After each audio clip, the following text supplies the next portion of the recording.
Good evening, ladies and gentlemen, and welcome to the Tuesday night edition of the Real Chat Daddy Show.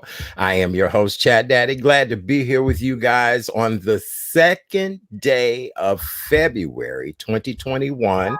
It is also the second day of Black History Month 2021. And we have another great show for your viewing and listening pleasure this evening. Coming up tonight in honor of Black History Month, world-class pianist and composer Mr. Geo Cooper will join us.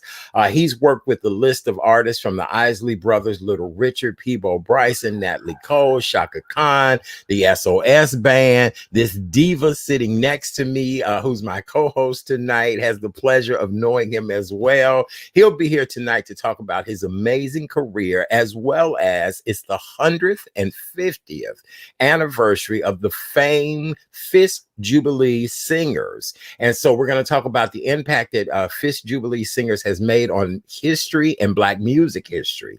And then later on in the show, we'll meet an IT professional who will talk to us about African Americans in STEM. This African American professional of her wonderful background in IT is also the state director for the Sickle Cell Foundation of Tennessee, and we look forward to meeting her. Ladies and gentlemen, our co-host is singer, all-around great woman, philanthropist, humanitarian, diva extraordinaire. Ladies and gentlemen, welcome back to the show, our girl, the one and only Miss Dion Nicole Smith. What's up? Hello, everybody. How are you? Good. How are you? Hey, I am alive, so I am blessed. Yes. As long as I am living, I am blessed. Amen. So today was one of those days, but we are blessed and we are grateful, and I am grateful to be here, my friend. Thank you for having me back. Yes, it's always a pleasure to have you here. We always have some of the best dialogue ever. Do you know which co-hosting time this is for you now? Because I know you have been, is this number 10? Is this number 10? I would have bought a chill bottle of champagne, but forgive me, this is our prop bottle of champagne. So we want to present to you our 10th show co-hosting gift and token of our appreciation that you've co-hosted 10 times. Thank you so much. Thank you. I'm so honored. Yes. You made Black history today. Yes, you made Black history. I know. That is Black history, exactly. 10 times. Right. Yes. Amen. I'll be glad when we say this show is now 10 years old. You know what I'm saying? Right. Hello. And we are broadcasting. We're already broadcasting all over the world, but But yeah, like on that big level, on the network. Right. Yeah, on all of that. Yes. Exactly. All right. Well, very good. Well, Dion and I have much to talk to you guys about tonight. Dion, I need to start off on a very sad note this evening. This morning, I got up, had to have been 5:30 this morning. I sleep with the television on, morning news, shout out to ABC7 Chicago, when I heard the anchor person say, legendary icon and PR person Dory Wilson had passed away. And I really thought I was dreaming. I, went to the bathroom, came back, laid back down. And then when they repeated top news stories and they said Dory Wilson had passed away, I just could not believe it. And so for those of you all that are not familiar, Dory Wilson was a trailblazer in just so many ways. A famed fashion model, a leader, breaking trend-setting rules, just all of that. Black woman who was the bombdiggity.com, started her own public relation firm in the 80s, Dory Wilson Public Relations, some of the best clients ever. And I actually met Dory in my late teens. I was friends with a lot of hairdressers, and they would do the fashion shows and the shows that she was in, and I was the tag along, and I got a chance to meet her. And then when she started her PR firm, she gave me carte blanche of just about anything I wanted to do, or any of her clients, and just really a tremendous loss at the age of 77. Truly a tremendous loss. And I was looking at that, and that's young right now for all of us. We feel like 70s is young. And it's just so hard to to imagine that she's gone and to leave this world, thankfully peacefully. Yeah. But that was so, unexpected. And I know that I was blessed to sit next to her at ABC7's annual Black History Month luncheon in 2015. And I've been blessed enough to be invited for a while now. And we just happen to sit next to each other. And of course, there's not a person in Chicago, to me, if you're an African-American woman, who does not know Dory Wilson. And look at her being the first, Black, like supermodel, real model coming out of Chicago. Being photographed by the legendary Victor, who got Cindy Crawford and took her to heights. But Dory Wilson was that woman. And for her to always have that fearlessness, she inspired me. I was always inspired by this woman. But for her to be that, but also be so laid back and down to earth, even though she was also in those circles and a socialite and all of that. And I love how it was written that she said, my mother used to clean the homes of families on the North Shore. And now I'm actually in the same circles with these families from the North Shore. It's deep. It's deep. It really is. She just was special. Yeah, just and to know. I looked at the note today. I literally went in my email and I said, I know I saved this note from Miss Dory Wilson. I know I did. Sure enough, bloop, it popped up 2015. After we exchanged cards, she sent me a note. Hey, Deanna, it was lovely to meet you. Great to meet you. Thanks for your kind words. And I hope to see you. She just was so lovely. Oh, absolutely. And it just, we had that. It was great. She knew she was good friends with a couple of my board members who I loved, and the late Gene Siskel's wife, Marlene Igleson. She was good friends with Marlene. She was good friends with another board member. So we had things to talk about. And it was just, honestly, until I saw a little bit more of her bio, I didn't realize that she was born in Winona, Mississippi, which is only an hour away from where my mother was born in Canton, Mississippi. And that's where my cousin, who will be on later, is from Canton, Mississippi. So it's just, it's deep. It is. It's very deep. Well, no, Dory will truly be missed. And the sad part about all of this is we're in the midst of this pandemic and can't even have the type of memorial that would be befitting for her.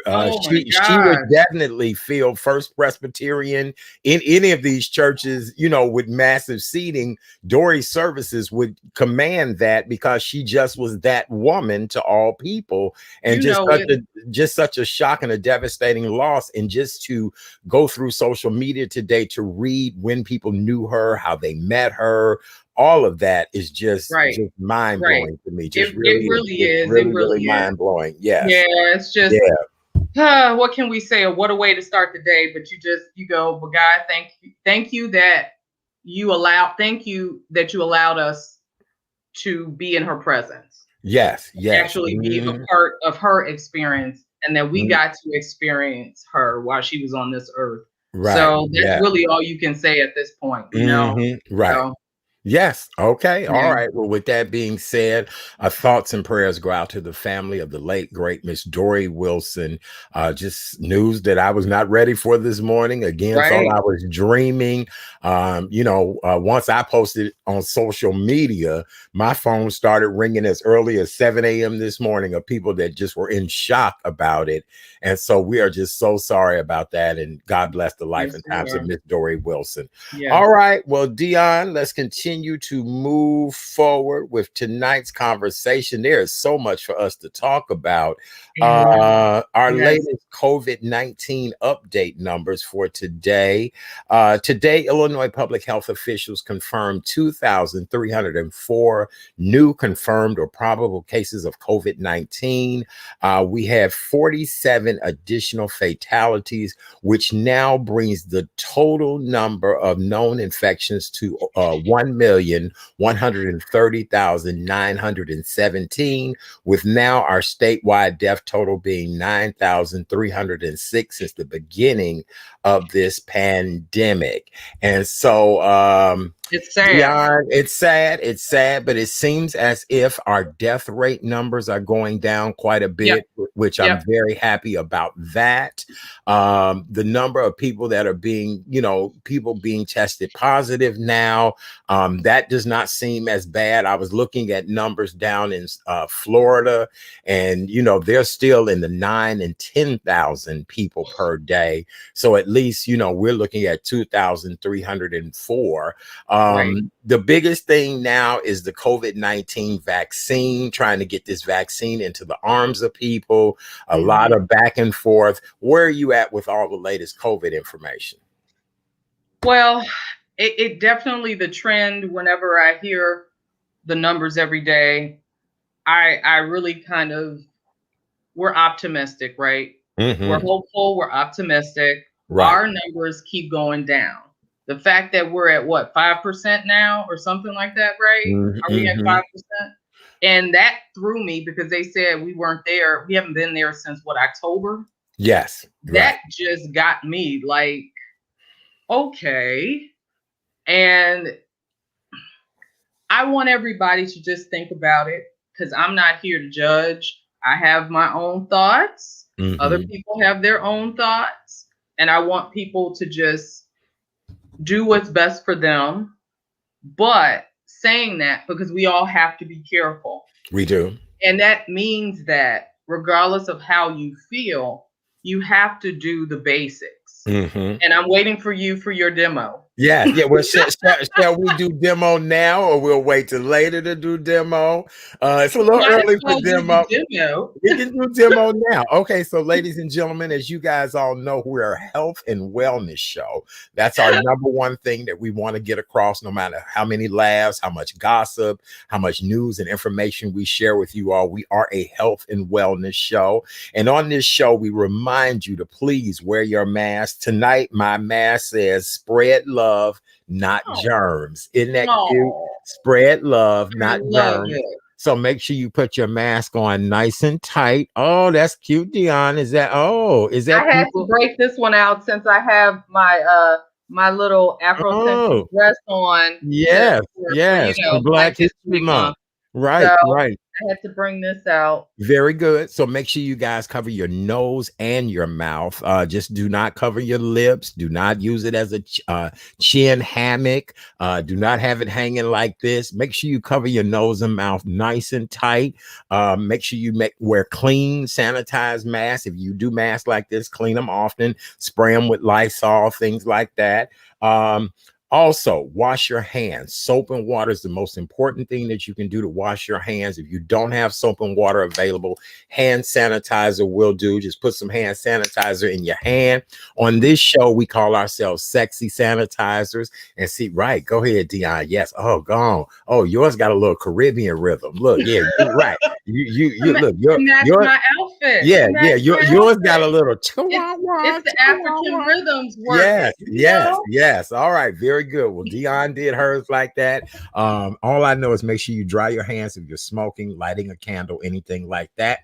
Social distance, 6 feet is very important, whether it's in front of you, behind you, around you, 6 feet. And what we always say on this show, if you are not feeling well, keep your ass in the house. That's the best way to keep yourself safe, keep your family safe, and we all do the right things to help curb COVID-19. We did it. Right. All right. Very good. All right. Yes, very good. All right. What else we got in news today, darling? Anything else? Well, I read this story that I don't know if it's new or not, but I just came upon it.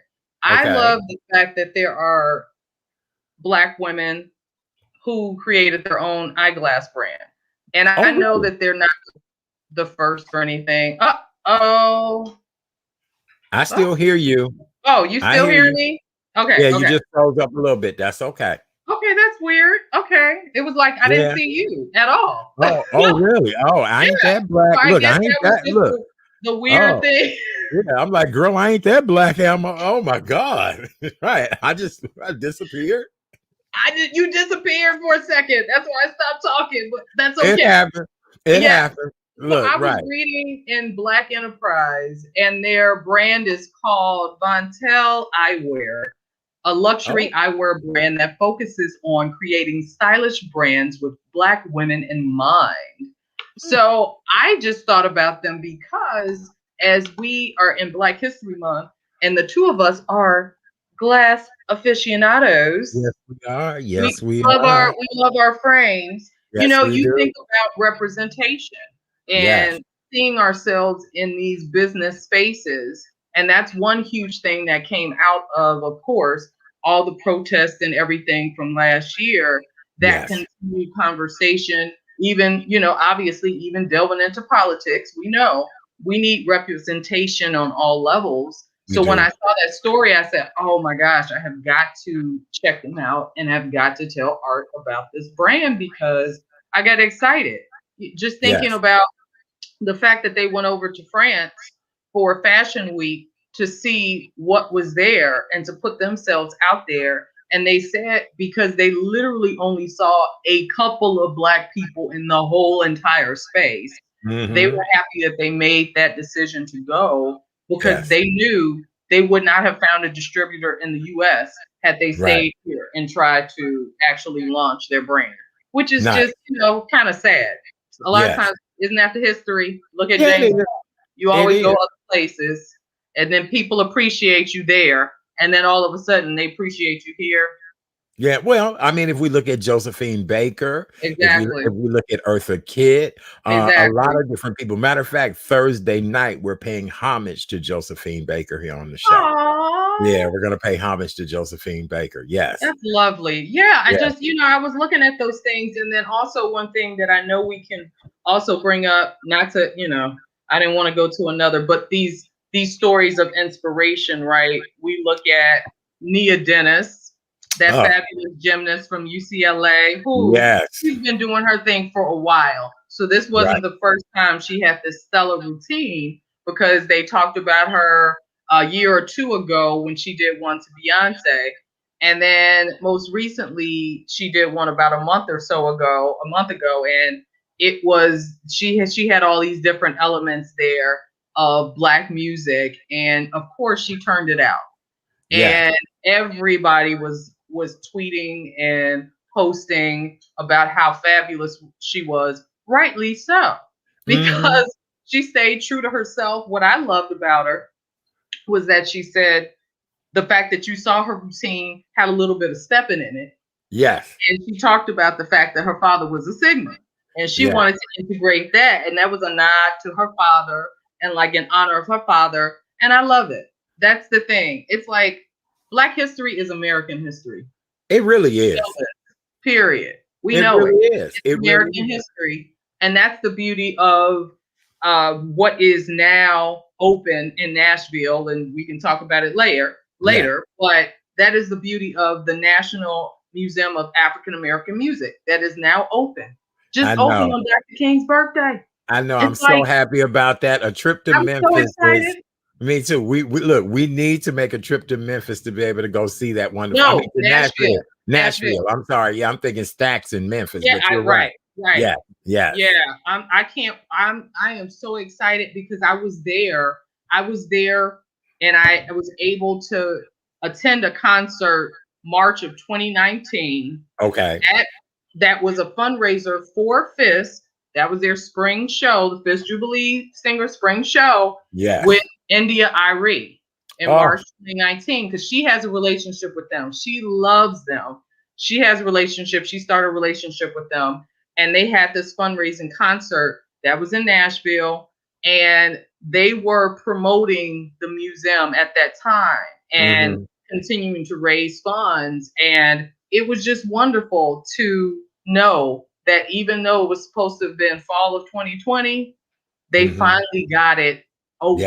And I'm just, what can you say? And as that article that I was looking at different articles, and they were like, people need to understand American music came out of African American culture, period. Period. And of course, George will be talking about that soon, but very good. Well, we're excited about that. We are. What else do you have in entertainment tonight? Any or gossip or any other you know news what? stuff? Also, it was lovely to hear about Stacey Abrams. Yes. That was rightly so, right? If you're going to nominate someone, then it should be Stacey Abrams with everything. Huh? So for those that are not familiar, Stacey Abrams has been nominated to be eligible to be considered nominated for a Nobel Peace Prize.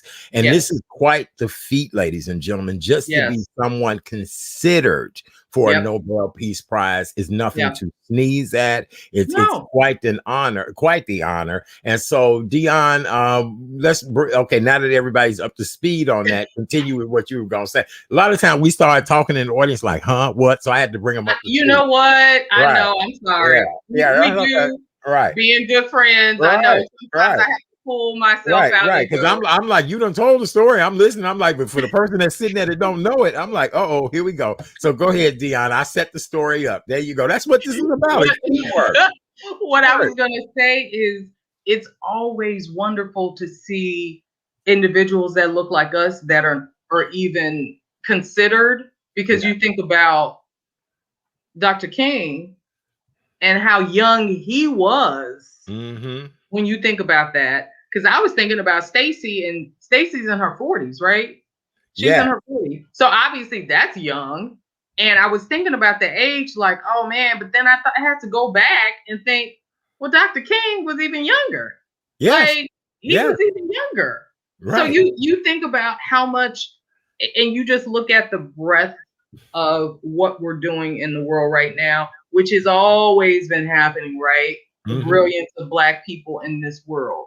We know all of the brilliant things that we've done in existence. There's just so much. I get encouraged by all of these stories, and then by different things that all of us are trying to do in this world. I just get excited about these things. And if you would like, as we continue to talk about Black history, I can pull up some little known Black history facts for you. Well, I was hoping you'd pull up some little known Black history facts. If you had not pulled them up, I'd be quite just, bewildered and not knowing you. I don't know. I just want to tell everybody real quick before Dion gives her facts. Today is Groundhog Day. I don't understand how we allow a rodent to dictate whether or not we're going to have 6 more weeks of winter or not. The famous rodent, what's his name? Ponticani. He said Ponticani. I can never say it. I can never say it. I guess he saw his shadow today, but the one here in downstate Illinois did not see his shadow today. Right. So we don't know if one of them rodents had been drinking. We don't know, if one of them rodents scared of his shadow. Whatever the case may be, we need to batten down the hatches. We're getting ready to go through a deep freeze here in Chicago starting on Friday. Oh my gosh. So just prepare yourself, everybody, and happy Groundhog Day. Okay. I don't even want to think about it. I really don't. I don't want to think about it. But let's be real. It's better than it was a couple years ago when we were really in the Arctic freeze. Yeah. We were tens to whatever below zero. So at least we're above zero, right? Yes, yes. Our friend Joseph over in Cincinnati. Hey, Joseph, how are you? Hey there. Apparently, we're. I know I saw my Reverend and my sister girl Donna. Yes, hi y'all. Yes. Hey y'all. All right, so go ahead with our Black history facts, Miss Dion Nicole Smith. I think it's interesting. When you look at different biography, History Channel, PBS, or whatever.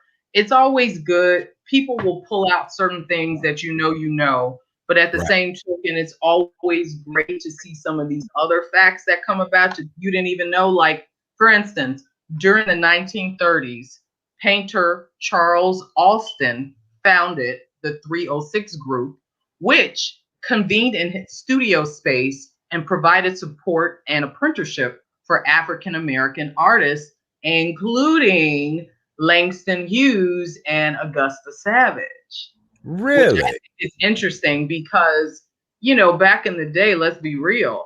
You think about, you had to have people who would go out of their way to create these spaces for all of us to just expand on whatever God gave us, right? And try to be as creative as possible. And you look at that, it's just, I love that. And it kind of makes you think fast forward to some of these shared spaces right now, right? Mm-hmm. It just, you take some small space and then you chop it up. That sounds a lot like right now with these, shared spaces. That's just like, okay, you guys were doing that way back in the 30s, which is crazy to me. It's so funny. I don't know if you knew this crazy little fact. Before Wally Amos became, famous Amos with his chocolate chip cookies, he was a talent agent at the William Morris Agency. Yes. And he actually worked with the Supremes and Simon and Garfunkel. Mm-hmm. Yeah. That is the craziest to me. That's one of the craziest facts to me that I've ever heard. And I love the fact that way back when, before Pearl Bailey got started, she actually got a degree in theology. She did. Yes, absolutely. That is crazy. But look, Georgetown. So that tells you something. She was a smart cookie. That she went to Georgetown and got it. Right. I love that. Same thing. A lot of people did not realize, but Mahalia Jackson had fried chicken places, just like Harold's or KFC or whatever the case may be. Mahalia Jackson actually had fried chicken places. I think there was maybe one here in Chicago, but there were a couple in the South, and she actually had fried chicken restaurants. Not so much a franchise, but places that did her chicken in various cities. And so yes, she did. Very interesting. Very interesting. Well, I'm sorry. Go ahead. Go ahead. No. I thought you had a fact. No. I was just getting ready to say you'd be surprised about the number of things we as African Americans have accomplished, and still to this day not fully recognized for all of our accomplishments. Just everyday items that people would be surprised and shocked about. Exactly, and that's one thing that I was going to say. I wish that they would teach in the schools at least some basic facts. At least some wonderful facts about, Garrett Morris and the traffic light, about, the creator of the ironing board, things that we all use that they don't even think about. They don't teach. They may teach certain ones like George Washington Carver, maybe. But I'll be honest, since I haven't been in a classroom, are you teaching anything these days when it comes to Black history and the inventors of all of these items and creators of all of these phenomenal, inventions? Are you actually teaching this? That's what I'm curious about. Are they doing it? I don't know. But there's so many. And I part of me is just like, okay, we know we have things on the internet, but we also know that everybody doesn't have access the way they should have access. So we know, do we need to go back to putting things in a format that will attract somebody who's younger? So do we have to put this stuff in a game? Do we have to put this stuff in an app? So, and somebody may have created, I don't know, I haven't searched. But, there definitely needs to be some kind of Black history video game app, some kind of something. You know what? I wouldn't be surprised if somebody has not created and that's that what I'm already. Saying. But there has to be something out there. That I would assume there has to be something out there. Yeah. Because when you think about what we grew up on to learn, like we loved our, conjunction, junction, what's your function? We love that, right? Yeah. Yes. That was the bomb.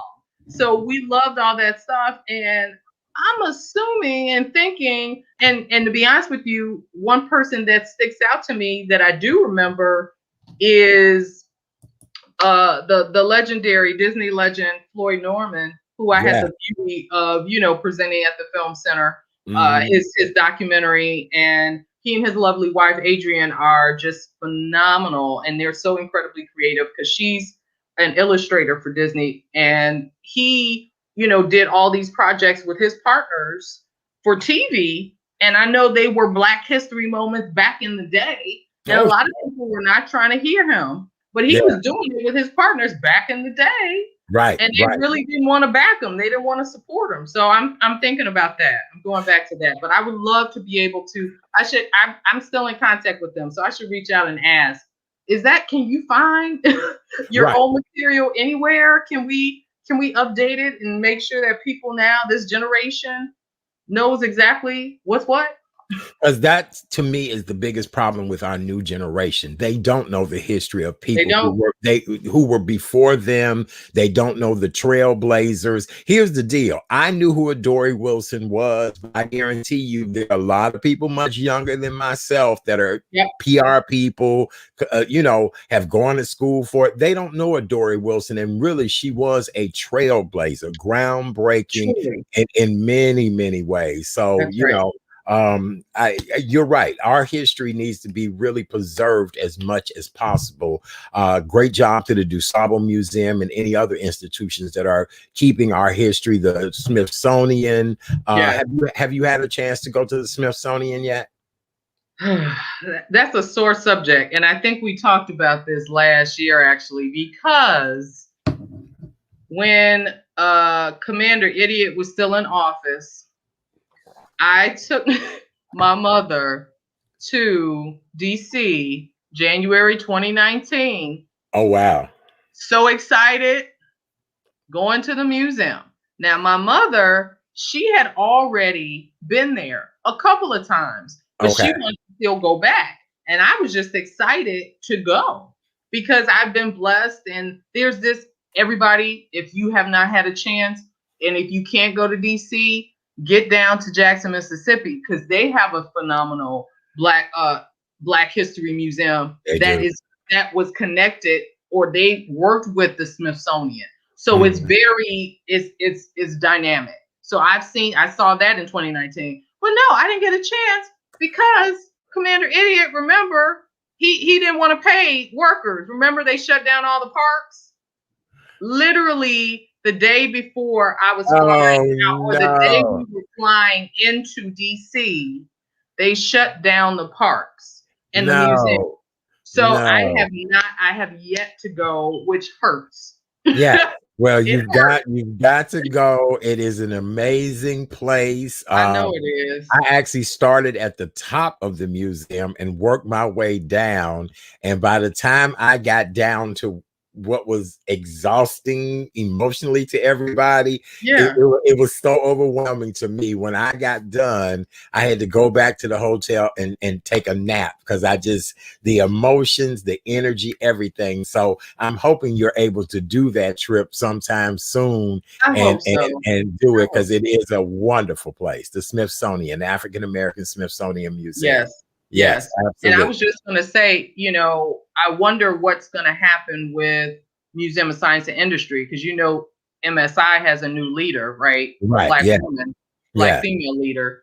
And how this would be the time for Black creativity. Yes, it would. Normally, yes, it would. Matter of fact, this weekend would be Black creativity. That's right. Well, actually, last weekend would have been the gala. Yes. That's right. That's right. And it would run, the end of January through the beginning of March. Right. And I was so happy that I went over there last year before, pandemic shut everything down. So my mom and I got over there last year to see the exhibit. And I'm going to go ahead and post some photos probably tomorrow, sometime this week, of the couple of pieces that I found, that I saw, because they were phenomenal. They were phenomenal. All right. Well, with that being said, we'd like to welcome you all to the Tuesday night edition of the Real Chat Daddy Show. I am your host, Chat Daddy. So glad to be here with you guys on this cold Tuesday evening. It is the second day of February 2021. It is also the second day of Black History Month. And we want to say happy Black History Month to each and every one of you. So glad you're joining us tonight. We have a wonderful show for your viewing and listening pleasure. Our co-host tonight is the amazing Miss Dion Nicole Smith, a superstar in her own right. I must give her credit. She's responsible for all of our amazing guests on tonight's show. Not only is she the co-host, she's the producer. She'll even text you, do this, do that, and I just love it. That's what friends are for, and that's what I know. I'm sorry. I know. I love it. I do. Look. I had the checkbook out ready to write you a check. And I said, you know what, man, you can never pay Dion enough money. Just be her friend. That's all you can do is just be her friend. You can never pay her enough money. So, I'll just leave it like that. So glad you're here with us tonight. Shout out to my good friend, Mr. Steve Desjois. Hey, Steve, we got to get you in on the show soon. So we can talk about all the wonderful efforts you're doing here in Chicago. We'll get you on very, very soon. Glad to see he's listening and watching tonight. So, Dion, in honor of Black History Month, you brought to me this evening a gentleman who is a world-class pianist and composer. He was a part of our holiday show, extraordinary, to say the least. This man's professional credits include working with such famed people as Little Richard, the Isley brothers, Peabo, Bryson, Natalie, Chaka, Kahn, the S.O.S band, just to name a few. He's traveled globally doing what he does best. And so tonight he's here to talk to us about his amazing career, but then we're also going to pay homage to a wonderful, iconic music group. Ladies and gentlemen, welcome to the show, Brother Geo Cooper. Hello, brother. Hey, how are you? All right. Good. Hey, everybody. How you doing? Greetings from the Music City. No snow here. Yeah, Geo, we didn't ask you to rub it in. We didn't ask you to rub it in, Geo. We really did.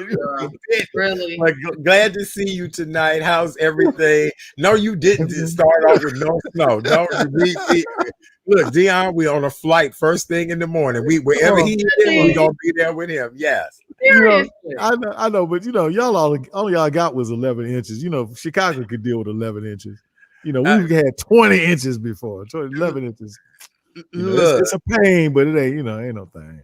Yeah, look, Geo, we are on our way into a deep freeze by the end of this week. So, we just trying to do whatever we can to stay alive. Brother, we want to say happy Black History Month to you. Happy Black History Month. Oh, man, this is it. Yes, it is. I love it. Brother Carter Woodson came up with it, didn't he? Yes, absolutely. Carter G. Woodson. Yep, right. Gotta give it to him. So, Geo, I want to start off by talking about your amazing career, where you're from, how you got your start, and how did you end up working with just so many phenomenal people over the course of the years? Well, how I got started in music is really kind of funny. My father wanted to leave the house of his mother-in-law, my grandmother.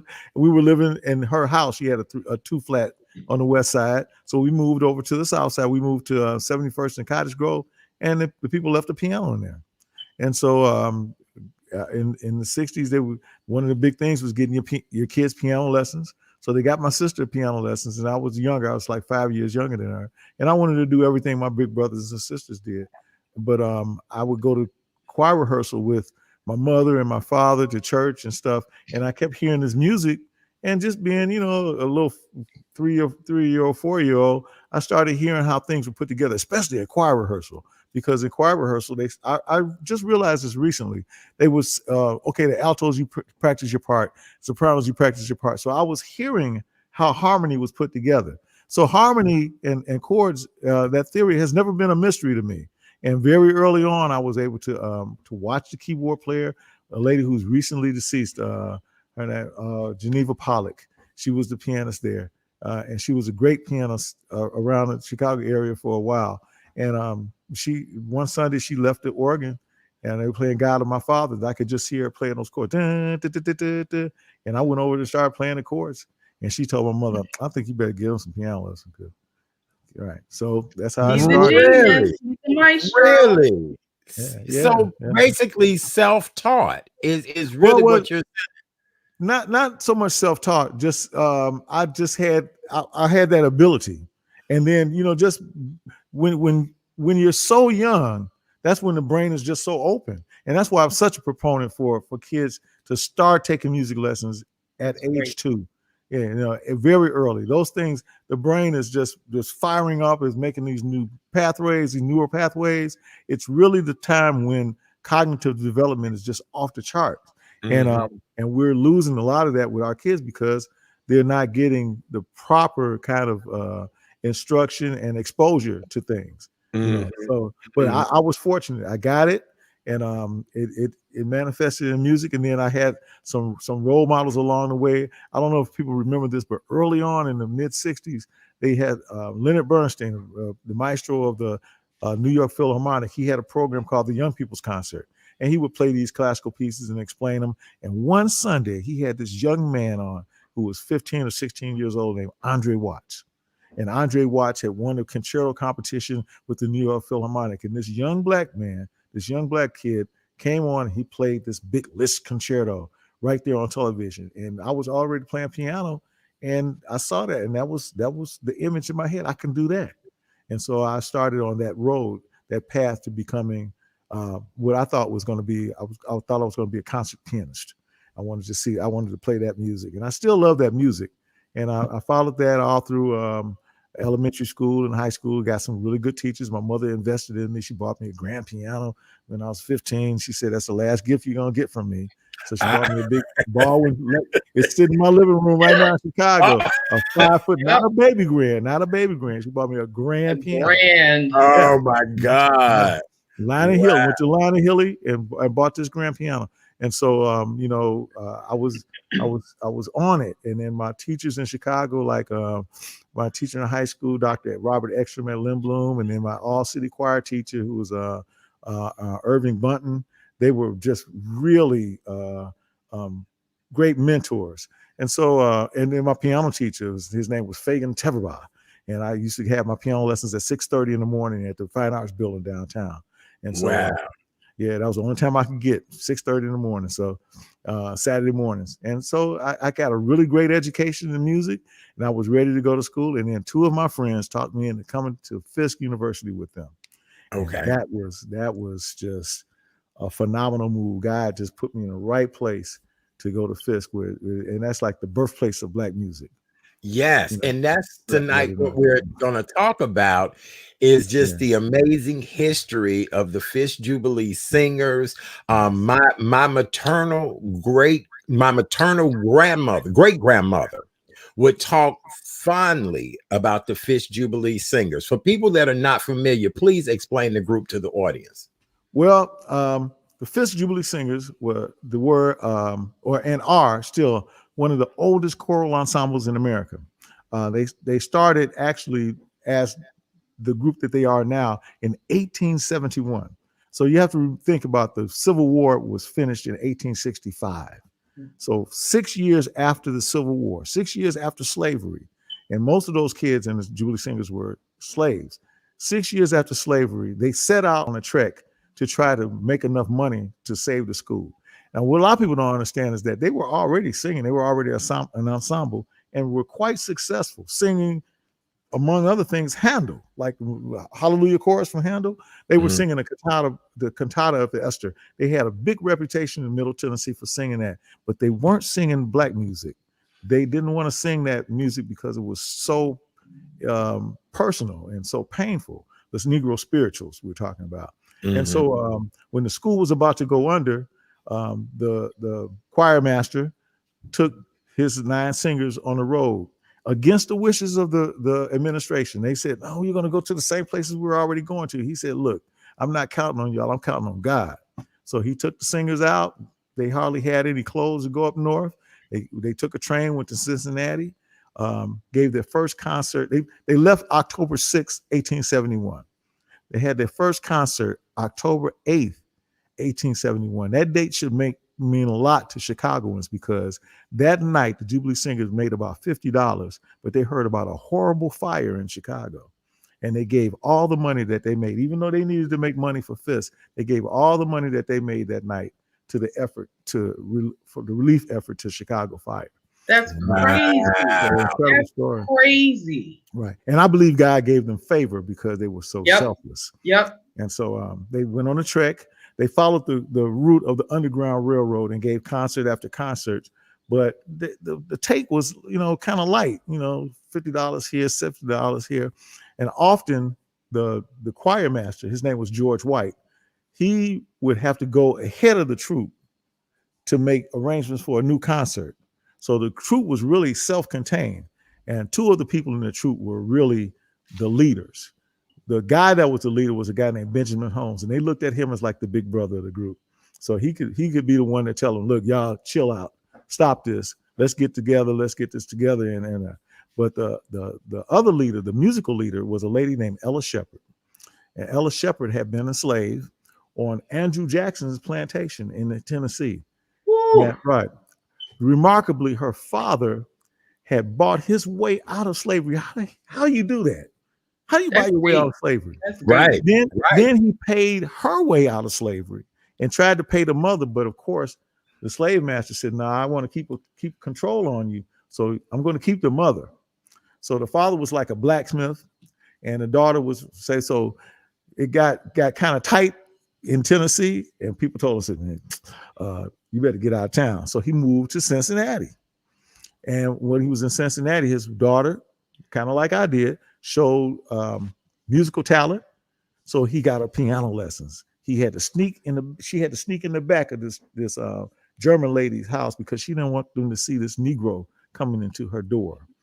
So she snuck in the back and got these piano lessons. So when the war was over, she was a pretty skilled pianist, and so she was a natural ally for George Leonard White, who was the choir master.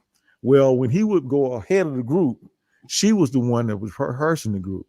And as they slowly started entering the Negro spirituals into the repertoire, that's when she really came to the forefront, because she is the one that had to take those songs that people just sang on the riverside and at the camp meeting and at in the cotton fields. She took those songs and transformed them into concert pieces.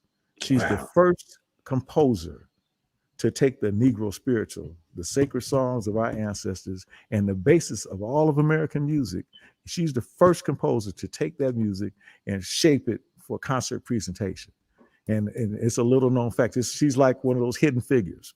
Yeah. So she did this and she did it in real time on the fly. Jenny, what song your grandmama used to sing? Oh, okay. Now you sing this, you sing this, you sing this. Right. You sing the choir record. She was right. So as they started doing that, they started getting wildly successful, and they started making more and more momentum. And the group that really helped them was a group of white abolitionists called the American Missionary Association. And their story of forming is quite remarkable because they were the white people that were standing behind the Amistad. So when the Amistad in 1839, the Amistad incident had a certain group of white people up there that became the American Missionary Association. That's why they started. And yet all this stuff has been becoming more and more revealed. So because of the Amistad movement, the American Missionary Association started. And they put pressure on the United States government year after year from 1839 until the war was finally over, until slavery was over. Then after slavery was over, they partnered with a group from the government called the Freedmen's Bureau to establish black schools all over the South, to educate the black man, to bring us into full citizenship. Of course, that didn't happen, but that's what they tried to do. They established all these schools. They established Fisk, and Fisk was failing, and this group of SNAS students went out, and all of a sudden they started making all this money. And then at New York on December the 22nd, 1871, it all came to a head. They were at the church of Henry Ward Beecher, who was he was like the Joel Osteen of the time. Mm-hmm. Yeah. His sister wrote, Beecher Stowe, Harriet Beecher Stowe, she wrote Uncle Tom's Cabin. Mm-hmm. Right. So this was a family of abolitionists and preachers and stuff. And they sang at his church in Brooklyn on that night, and they just tore the roof off. And he told everybody, all the preachers did, y'all have them at your churches and reach in your pocket, give me $100. You know how the preachers say that. I got my $100 people right here. So he did that whole kind of thing. And from then on, in their memoirs, you can hear they said the good time coming had come at last. And they never looked back from that day. From that day on, their concerts were wildly attended. This music was a sensation all over the United States. At first, they sang for President Grant eventually. And then 2 years later, they took their act over to England. They got favor from one of the royal family, a guy named from the Duke of Argyll and the Duke of Shaftesbury, Earl of Shaftesbury and the Duke of Argyll. And their cousin was the reigning queen, Queen Victoria. Stop. And they snuck the singers in to sing for Queen Victoria. And it's reported by legend that when they finished singing, she said, they must be from a music city. And that's how, right. That's how Nashville got its. And you never hear Nashville talk about the origins of Music City. No. There's always a white face on the origins of Music City, not a black face. No, because everything, of course, you got to remember, everything after that was suppressed and oppressed because of Jim Crow. Yep. The next 100 years was all white supremacy trying to keep control over the black man. But because of the songs of our people, that's right, these universities stand tall today. Wow. Now, Geo, I do want to ask a question. In order to be a member, your skills and gifts have to be impeccable. Like, how many members are there in the group? Yes, absolutely. And how long do they sing? How does it all work when someone becomes one of the famed singers? It's almost like the Rockettes. I mean, you know what I'm saying? Like a once in a lifetime situation. So how does that work? Right. You know, they call Alabama the Crimson Tide. We are the Jubilee Singers. So Alabama football got the Crimson Tide, or Jackson State got the Sonic Boom. Or the Rattlers got the strike. Don't go there. I know. I got a Rattler. Right. See that? Yeah. The whole Jackson State family, and she's a Rattler. You know. But anyway, yes. Right. But that's what we have at Fisk. We have the Jubilee Singers, among other things. And so, in order to get in, you have to be one of the better singers. You have to be able to read. You have to be music literate. So there have been people who were dynamic singers who didn't get into Jubilee Singers because they didn't read or their voices didn't mix. So you had to have a certain quality of voice to mix. And a lot of it depends on the director, because the group has taken on a few different permutations. It started off as a mixed ensemble of 9, grew to 11, and all from the time of 1871 up to about 1900, it was a mixed ensemble. But they started having a quartet come out. And one of the earliest successful recordings of RCA was the Jubilee Quartet of 1909. And so those recordings, if you can get a hold of that record, it's a really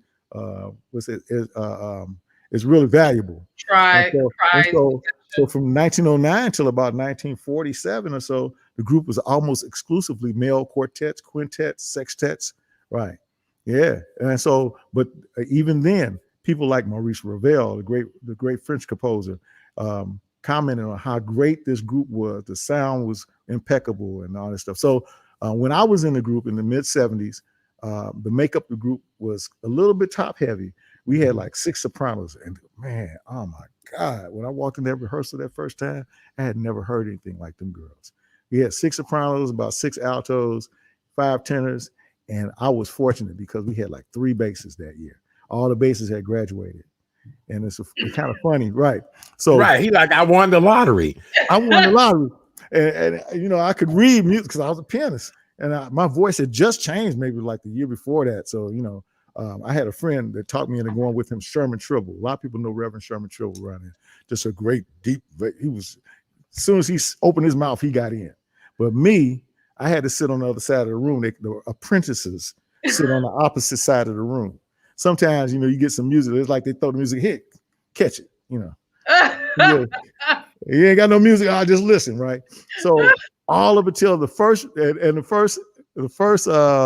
performance of the year is usually Jubilee Day, October the 6th. That day that they left is like a holiday at Fisk. And we have a big convocation, and the new Jubilee singers for that year come out and sing.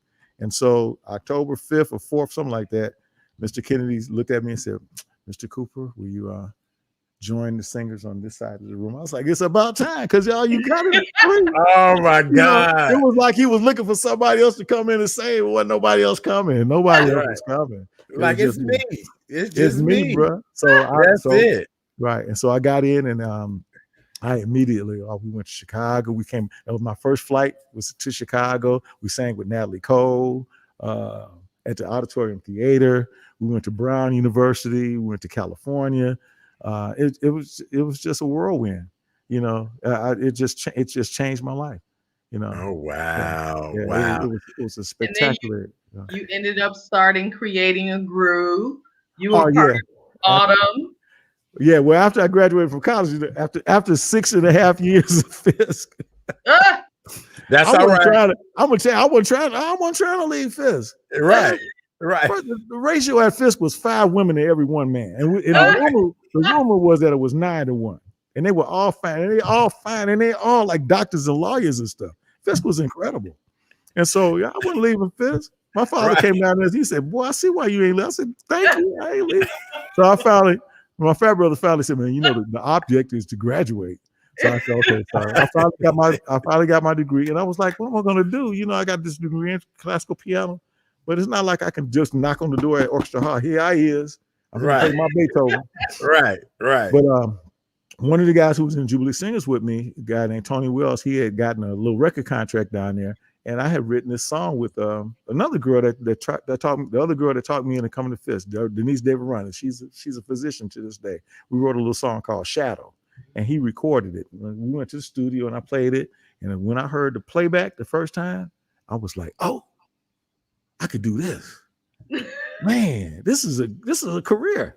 And the guy that was in there with me, he was an alpha. I'm gonna make it. He was an alpha named Daryl Jones. We had been in a jazz band together. He said, "Yeah, man, look, we could write some songs. My father knows the guy that did the surgery on Quincy Jones. Remember, because Quincy Jones had an aneurysm." He said, I know the guy did the surgery on Quincy Jones, and we get him a demo tape. We can get a record deal." I said, "Man, that's a graduation plan." So we did our demo tape, and they went out to California, him and his brother. And I called him every day. I said, "Man, y'all meet Quincy yet?" "No, man, we went to the club and we did this and that." I said, "Y'all meet Quincy yet?" "No, man, but we went over here and it was so." I said, "Well, did y'all meet Quincy?" Said, "Right." Them Negroes still ain't met Quincy Jones. 40 years. So when we came back, I said, "Okay, we fixing to do this the hard way. We're gonna make us a demo tape. We're gonna shop it around and get us a record deal." And that's what we did. After about 2 or 3 years. Wow. We got us a little record deal. And tell him the song that I love that you wrote, that people know. I just love every moment of this interview. Yes, go ahead. What is it? This is amazing. So we did our first album and it sold about 12 copies. Our families bought them and stuff, and that was okay. So then we decided to do the second album. We're going to produce it ourselves. We got a little production deal in the studio in Nashville, great studio called the Castle. Everybody's recording out there, and so we were recording every day using the best equipment. It's not Synclavier, Fairlight, computer program and all that kind of stuff. So I had this song called "Power Love." No power greater than the power of love. But our manager had gone out to California, and so he told us. He said, "Man, there's this movie going on called Kings of Rap, and if you send us a track, maybe we can get it in the movie." So I sent him just an instrumental track to "Power of Love." Well, later on, the movie title changed from Kings of Rap to Crush Groove. And my song became the theme song in the movie Crush Groove. I changed it from Power of Love to match Crush Groove. So it's called Cold Crush. And it's a mysterious song because it didn't appear on the soundtrack album. Right. There was so much music in the movie that there's only a certain amount of music you can put on the album side. Remember, there weren't CDs in '84 when Crush Groove came out. Right. So I got bumped off the album. Oh no! It was 6. There were about 6 number ones on the album, right? And we were nothing. So then they said, "Well, but everybody hears it. Everybody knows it. Everybody knows it. It's the beginning, the through, the end, the movie. They play it all through the movie. They play it all through the movie, the cutaways and stuff. Oh, and then my they put us on the back. They put us on the back of one of the singles. Now, if you know the music business, if you're on the back of a single that goes number one, then you went number one. So all those songs, Tender Love went number one, and Love Bazaar went number one, and King of Rock, he went number one, and My Radio, all right. And so they put us on the back of Crush Groove and Body Move, Crush Groove All Stars. Mm-hmm. We're like, man, this is gonna hit. And it came on the chart at number 96. So we're like, okay, well, it's gonna move up. And the next week it was number 99. I was like, dang. It went down. It went down. No. It's moonwalking backwards. It's moonwalking. So we ain't getting any money. But it's a cult thing because it's a big cult question because it didn't appear on the album. So people are like, where's that song? And so it's all over the internet, all over Twitter. Yeah, you go on, and I've been on a couple of chat rooms where I said, yeah, I'm the guy that wrote it. They're like, man, you the one that wrote it? Yeah, what happened? I said, yeah, I ain't get no money. That's what happened. Right. It happened. It happened. I'm glad you like it. Yes. What can we do to help the Fisk Jubilee singers? Is there anything that we can do to help? Are you guys doing anything to commemorate this 150th anniversary? Yes. What I would like for Black America especially to understand is that this is the music that our ancestors made out of the pain and the ethos and the pathos of slavery. Mm-hmm. When we were forced to come to this country and toil and be degraded and oppressed the way we were. This music is what God gave us. And it's really remarkable because I see a parallel in here. The Psalm 37 says, by the rivers of Babylon, there we sat down. Yea, we wept when we remembered Zion. We remembered Africa. We hanged our harps upon the willows or the magnolias in the midst thereof. For there they carried us away captive. They that carried us away captive, they required of us a song. And they wasted us, required of mirth, and said, sing us one of your good old songs, Negroes. Sing us one of the good old songs of Zion. But the psalm says after that, how shall we sing the Lord's song in a strange land? Mm-hmm. And that's our story. That's our story. This music has championed us past all of that into what we are now. The Vice President of the United States, the President of the United States, sitting in the Senate of the United States, very captives. Ours is like the story of Esther, so I'm really happy that this anniversary comes around and we get a chance to renew our knowledge of who we are and what we've done and what those songs did for us. So the songs we sing in church, the songs that we hear on the radio, the songs that they rapping about, all of that came from the Negro spiritual. Mm-hmm. So this is our time to celebrate. That's right. Mm-hmm. Our music that's all over the world. It's all over the globe. They rapping in Siberia. They got a what's it called? What's the group from New Edition? They got a double New Edition in Korea that's killing the world. What they call B2K. Yeah. So whatever. They're rapping in every language, in French, in Spanish, everywhere, all across the globe. Our music, jazz and blues and rock and roll, even country western came from bluegrass. That's right. What the Negro slaves in the Appalachians came up with. They gave that music to Bill Monroe, and they turned it into country western. How I knew that African American or Black music was the end thing is when I went to Dubai in 2008, I think it was, and everywhere in Dubai was jamming to our music. I'm expecting to hear elevator music everywhere. I'm expecting to hear whatever. No, I'm hearing our music. It may have been the clean version of it, but I'm telling you, there was nowhere I didn't go that I didn't hear R&B influences in all the music over there. And I was just like, that's so interesting to me. That's right. Right. So why while this society has been a mechanism to defeat us and to try to eliminate us and to be genocidal toward us, this music has always uplifted us and made us stronger and been the vehicle to our triumph. And now 150 years later, we need to celebrate this, and we need to know where it comes from. A lot of us, you ask people who was the first black man played in Major League, they Jackie Robinson. Who was the first black president? Barack Obama. Who were the first black music superstars? Couldn't even tell you. Couldn't even tell you. Well, I'm finna tell you right now, the Fisk Jubilee singers, and they were dignified. So I know that because it's the 150th year, you're going to be having fundraisers every month. Every month. Dion, you're so good. You're so good at what you do, Dion. You're so good. Yeah, go ahead so I can put a banner up. Tell us a website, but go ahead and start talking. Well, the first one was last month on the 15th. We had our kickoff.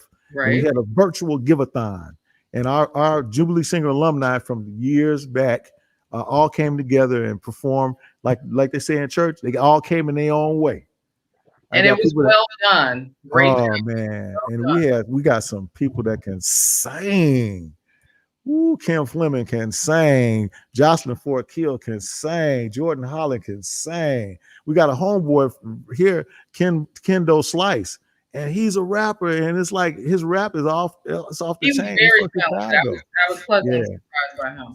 So that's still running, and I will give you the link to it. It's still running. You can still give it. That's the beauty of virtual concerts. This year, this month on the 14th of February, Kim Fleming is producing a program called A Night of Romance, featuring the music of Luther Vandross. Luther Vandross is one of our Jubilee Heritage 150, and that's the 150 most influential people in Black music history. So that whole list is going to be revealed later in the year. But that concert is going to be, again, virtual. It's held in Nashville. That's why I'm in Nashville right now. So it's going to be held in Nashville, but it's going to be all over the internet. So again, we'll give you all the links and stuff to join in. You can just watch it, or you can donate. We're going to put the money towards scholarships for kids because it costs $30,000 and $40,000 for kids to go to school. And you have $34,000. You have $30,000. Just pay out your pocket. Just sitting around. Sitting around. Yeah. Right. Yeah. So George.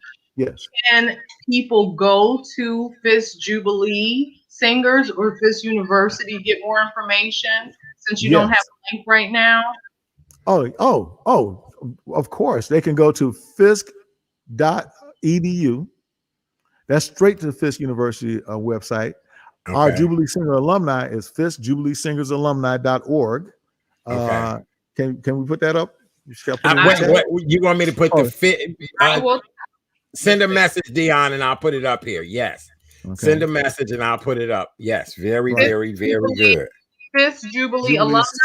Fisk Jubilee Singers alumni. Okay. Fisk Jubilee Singers alumni.org. .org. All right. You can get information there. And then there is our Facebook page is Dion, do it as a post. Do it as a post. Okay. Right. Yeah, do it as a post. Okay. And then I'll put it up like that. Yes. Okay.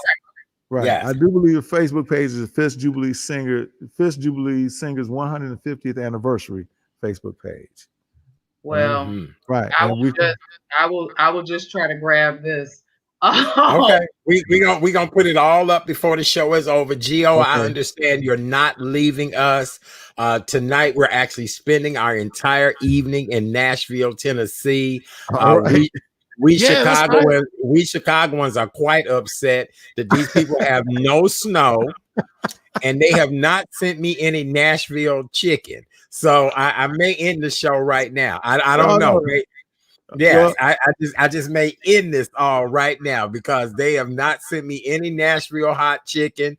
And they're down there. There go the information about how you guys can help Fisk Jubilee Singers alum.org. Yes, Geo. Okay, Art, I'm gonna tell you. They talk about the hot chicken, but there's another delicacy here. And people from Fisk Tennessee State and Meharry Medical College, the black colleges right on the strip, they all know about Ed's Fish. You ask anybody. Yeah, I'm gonna bring you Ed's. I'm gonna bring you an Ed's, bro. I went to Ed's today.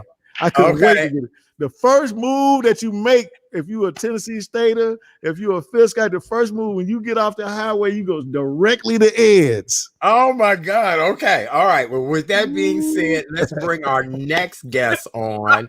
She is also in Nashville, Tennessee. She is the state director of the Sickle Cell Foundation of Tennessee. She's also an IT professional. Miss Dion, would you like to introduce this amazing young lady? Yeah, just do us that. How about that? Sure. I would love to introduce my wonderful cousin, Miss Alexis Gorden. Yeah. Oh, wow. Hello. Hi, everybody. How do you follow George? Oh, my gosh. There is no way. And George, you didn't tell me you were in town. So. I just got in here. Okay. I just found out. He told me to send you your number, so I will text you. Okay, super. Good deal. I'm gonna bring you Ed's. I've had Ed's. I know about Ed's. Oh, see, now I'm just sick. I'm sick. I'm either gonna have to get down there, or you all are gonna have to FedEx me some of this fish. Oh my God, I can't. Now, see, I've got to make a trip there. Well, it is a pleasure to have you on the show with us this evening. Welcome. Absolutely. It's an honor. Yes, do me a favor. Tell everybody about yourself and your role as the state director for Sickle Cell Foundation. Sure, Dion. Did you want me to do that? I'll be happy to. Yes, please. Yes, absolutely. Please do. Absolutely. So yeah, thank you, Art, for having me tonight. And it's great seeing my cousin again and supporting her and being on with Geo. Let's see how this goes. So thanks again. My role with the Sickle Cell Foundation of Tennessee is the state director. We basically support our stakeholders and anyone living with sickle cell disease throughout the state of Tennessee. Our corporate office is in Memphis, and we have a satellite office here in Nashville that I support. And we do everything pre-COVID, of course, from supporting. We're doing walks. We've done golf tournaments before to raise funds to support our stakeholders. So we do a variety of things.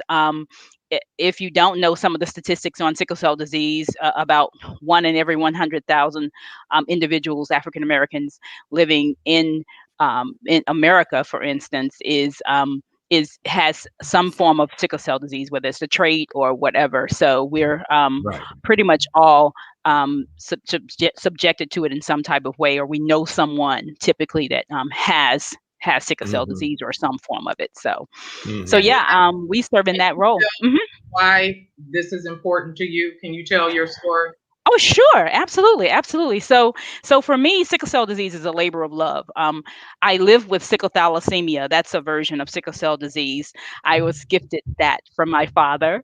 And I grew up, living with sickle cell disease. So basically what happens, if you're not familiar with sickle cell disease, it's a blood disorder that is inherited from one of your parents or from both of your parents. Like I said, I received mine from my dad. What happens is we have some of our blood cells are sickled or crescent shape, like a quarter moon, if you will.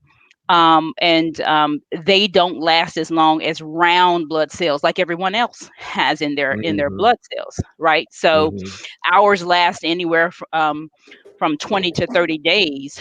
When a typical sickle cell blood vessel lasts about your round blood cells last up to 120 days, but our sickle cell one lasts only 20 to 30 days. So basically we're rejuvenating our blood cells on such a regular basis, and it affects our immune system. It affects our joints. If we have what we call pain episodes, sometimes those sickles are hard to get through certain joints and certain vessels in your body, so they can cause pain.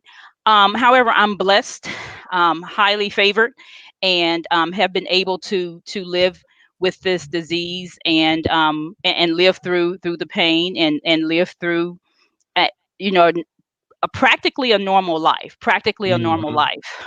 Basically, I've had to learn to manage stress, learn to identify the triggers of what can send me down the road of a pain episode. Um, and being mindful of kind of, my pain episodes, what they look like, what they feel like, how to know they're coming on, those types of things. Stay away from cold temperatures. You were talking about snow before. There is absolutely no way I could live, Chicago, Detroit. There is at Denver, and we also have to be aware of elevations too, because our oxygen level, is lower, and those types of things. But I'm blessed, highly favored. I was still able to go to college, still able to have children, um, manage the stressors of getting married, manage the stressors of getting divorced, going through the stress of being in corporations, having corporate positions, managing, your career, all of that. So it's been a blessing. So Wow. I don't complain at all. Well, the one thing I will say is you look absolutely amazing. I have a friend who she had a lifelong struggle and battle with sickle cell, and she ended up passing away from it. And I remember when she would have her bouts and just would be so sick and couldn't move. And so, anytime I see people who have really come a long way and have, overcome a lot of the obstacles, I'm just so happy to see that, because I remember in the 80s and 90s, everybody was talking about sickle cell. Now, with other things like COVID, HIV, and AIDS, we don't hear as much. And that's why I'm always trying to raise that level of awareness, because really nothing has changed with our people. And this is a predominantly African-American illness, correct? Absolutely. And you're so right. We heard a lot about it in the 80s and the 90s. Again, I was blessed to have parents that kept us kind of in the loop. My mom is a retired nurse, but was a nurse.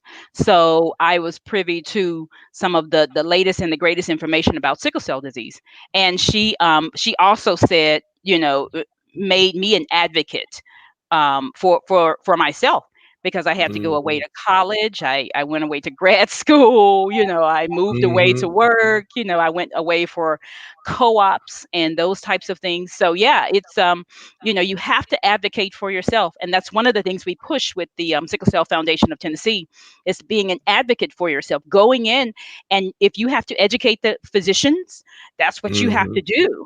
I had to educate my OB/GYN and let her know that, I am pregnant, but I also have sickle cell disease. So we need to be able to monitor my pain episodes, along with, making sure the fetus and my babies are okay. So that's why I call them my miracle children and my heartbeat. So yeah, it's manageable. You definitely have to be mindful of it and be an advocate for yourself. Very good. I love it. Well, Dion or Geo, any questions? Didn't she do a good job on that? She really did. Of course. And what I was going to say is she's doing all of this, and this is not her full-time job. No. Look, she's Jamaican. She has many jobs. With our family, who knows? We got a lot. We got old people in our history. We got old people. Our great granddaddy. Is it two greats or is it just one great? But for us, it's two greats, right? Yeah. Great granddaddy John Middleton lived to be 120, and I told you that before. You did. But our great granddaddy lived to be 120. Good genes. It was documented. He lived to 120 and started to regrow teeth. Yep. Yeah. Don't. Right. I know. He started to regrow his teeth. Yes. Yeah. There is hope. There is hope. There is hope. You just have to live to 120. That's all. But there is hope, baby. Yes. There is hope. My God. How wonderful is that? Exactly. Oh, exactly. Wow. No. And I thought it would be good for Alexis to kind of share that even in the midst of dealing with this, because that is a labor of love because she's personally connected to it. Her profession is also a labor of love. Absolutely. With her profession, she does a lot with being an IT professional with African Americans in STEM. Do you want to share that? Absolutely. Yes. Absolutely. Absolutely. That is that's one of my happiest and more pleasant accomplishments. I can really say that I was turned on to STEM in high school. My my high school computer science teacher pulled me into a computer science class, and she said, "Yeah, you like math and you like putting stuff together. Let's see if you can do a couple programs here on this computer." And back then, it was like this big gigantic box, and so intimidating, and and her name was Eunice Giles in Canton. Matter of fact, one of the schools is named for her now in Canton, Mississippi. But yeah, she pulled me aside and she inspired me to try, and I tried. And I was like, I like this. And so I told my parents back in high school, I was like, this is what I want to do. I want to work in technology. So I didn't change my path. Some people go to college and they like switch degrees, or they'll do this or they'll do that. And I knew from the start exactly what I wanted to do. I also learned that I was also a double minority in that space. So not only was I the only African American most of the time in my classes, I was also most of the time the only woman in most of my classes. So it was intriguing to kind of watch and understand and learn and grow from my schoolmates. But fast forward ahead, I got my computer science degree from Southern Mississippi, the Golden Eagles, and I went on to grad school because I wanted to combine my degree with a technical degree with a business degree. So I went on and got my MBA and tried to combine them together and morph them into kind of what I wanted my career to be. But yeah, and so fast forward to now, I believe in giving back. I was raised at the knees of my grandmother, who taught us to give back. Yes. And part of my volunteerism and sharing the knowledge and inspiring others basically goes back to like an African proverb. I believe this is an African proverb. Please don't quote me if I'm wrong. But there was an African proverb that says something to the effect of, if you want to go fast, go alone. But if you want to go far, go together. And so I took that to heart and want to always give back and show and encourage others to come this way, come down this path. So I started volunteering with Yes We Code, Black Girls Code, Microsoft, DigiGirls, coding seminars. I've done a few hackathons is what they're called, where we'll go in on a weekend. They'll start writing programs, building software, building an app, building a website, interactive, whatever, and then get through the whole weekend and present it on that Sunday. So I've done numerous of those. I've also counseled other girls, even young boys in the same space. So you were invited to go down to S.O.S, right? Yes. So years ago, and this S.O.S was the year that Prince headlined. Oh my! Prince Prince was a big advocate of STEM. I don't know if many people even knew that. Yep. But yes, he was. And he put together, since he headlined, he and Van Jones put together this Yes We Code hackathon in New Orleans that year, and I was invited to come and be a counselor for one of the teams that that was building. She built a website. The young lady who was the lead on my team. But yeah, I've done that on numerous occasions. That was one of the highlights, because actually the young lady that I was counseling actually got in second place or something like that. So wow. Yeah, Facebook and Microsoft sponsored the event, and so we got tons of gifts, and she got like a stipend. So it was great. I love giving back to those types of things, and any way that I can share in any of those events, I'm happy to. So yeah, that's truly a love of mine as well. So all right. So look, they want the quote again. Everybody loved the quote. Everybody says say it again. So they look, people send us messages. Right, and somebody said you are. It is an African proverb, but that's so funny. So we have a comment. Can you repeat the quote again? They only got the first part of. Because look, at first I was thinking, I said, now if it's not an African quote, it sounds like something Rick James would have said. So, but either way, it's Black History Month. We just got to go with the flow, baby. Oh my God, so either way. Right.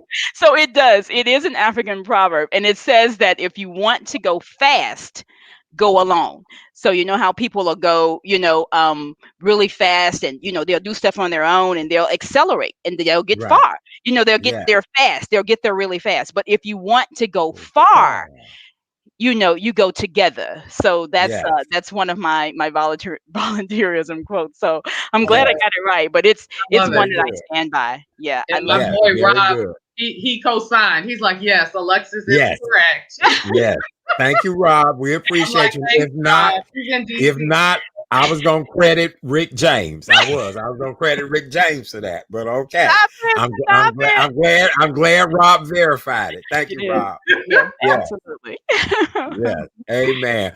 Well, what would you want to encourage young people to really think about the field of STEM? What in your closing thoughts, what would you really want to encourage any parents listening, any young person listening, because it has made a difference in your life? Absolutely. One of the main things I want to emphasize is that if you are interested in STEM, and I call myself a nerd all the time, even though I'm an older nerd, but if you are interested in STEM, don't let anyone discourage you.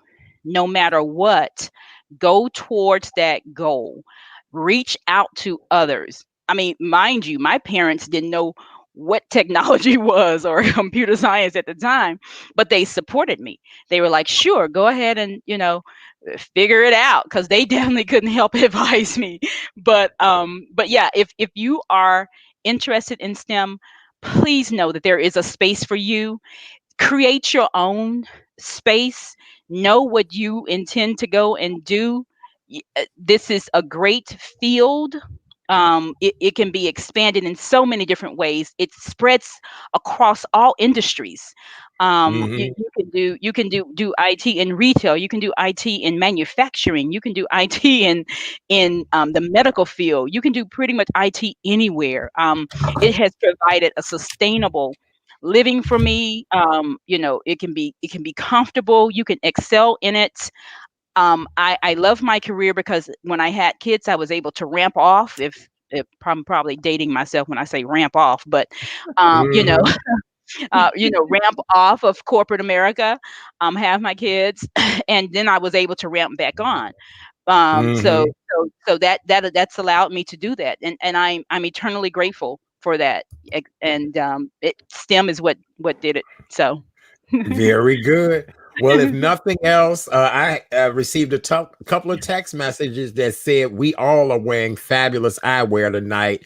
And then somebody, right, they was like, all of y'all wearing great eyewear tonight. Right. Very good. Yeah. It's our age. Yeah. Right. We all wear. And I was just going to say too, for young people, look at who's around you.